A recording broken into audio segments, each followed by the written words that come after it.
এক নদীতে থাকতো এক শক্তিশালী বাঙালি জিন। একদিন হঠাৎ করে একটি ভারতের জিন এসে সেই বাঙালি জিনকে বলল, তুই আজ রাতের মধ্যে এখান থেকে সরে যাবি, আগামী কাল থেকে এই নদীতে আমি রাজত্ব করব।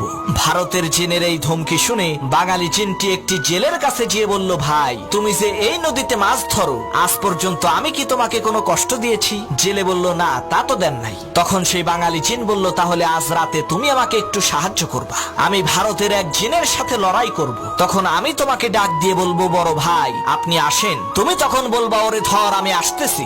জেলে বলল, ঠিক আছে। কথা অনুযায়ী রাতের বেলা বাঙালি জিন আর ভারতের জিনের মধ্যে তুমুল লড়াই শুরু হয়ে গেল।